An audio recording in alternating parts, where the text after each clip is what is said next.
Jim Wallis, thanks for joining us. You are a best-selling author, a theologian, a public speaker, a social activist, recently White House advisor under President Obama. You're the president and founder of Sojourners, a U.S. publication that has been inspiring people for a very long time to put their faith into action. What is it about Christianity and the person of Jesus and the Gospels and the Bible that demands that social justice be an integral part of it? Also a Little League baseball coach for my two sons. I did that for 11 years and 22 seasons.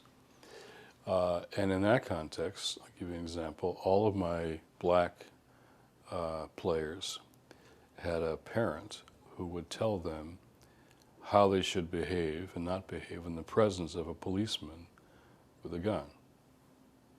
Where to keep your hands, where not to reach, to keep yourself safe. None of my white kids had their parents have the talk with them. And most of the white parents weren't even aware the talk was going on. This is life. This is the real world. This is people's lives, the streets. I've often said the incarnation is just God hitting the streets in Jesus Christ. You know? For those who want to take justice out of Christian faith, as an evangelical, I'll say they're not being biblical. It's just everywhere in the Bible. 2,000 verses on poor people, justice, justice, justice. Amos says, take away from me the noise of your worship, but let justice roll down like waters. Jesus' first sermon in Nazareth, you know, I've been anointed to bring good news, evangel to the poor.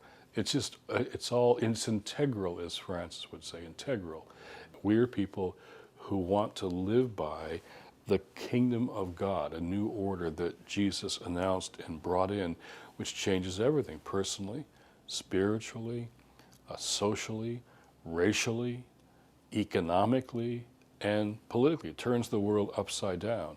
There's a very famous saying in the Catholic Church, at least, that the social teachings of the Catholic Church, which is this body of doctrine that's been developed over particularly the last century, but there's some fantastic insights in it, but it's often referred to as the Church's best kept secret.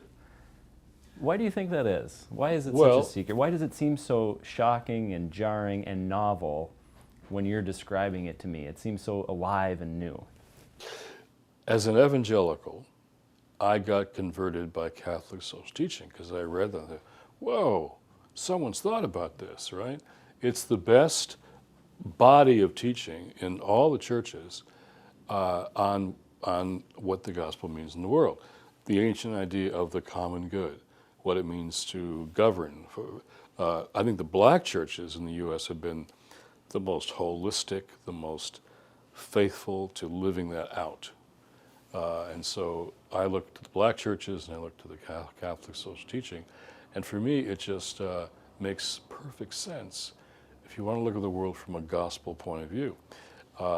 Best kept secret, perhaps because for an affluent church, for a church that's often more white than Christian, more American than Christian, more affluent than Christian, it's threatening.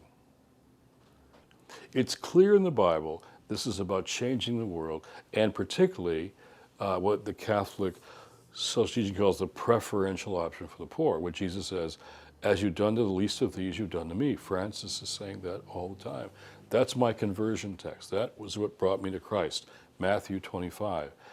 That's so clear, and yet when we're conformed to the world, and we are more affluent than Christian, more white than Christian, more American than Christian, more of whatever cultural context has conformed us, then Catholic social teaching or reading the Bible is going to be threatening. The thing is, though, it's liberating.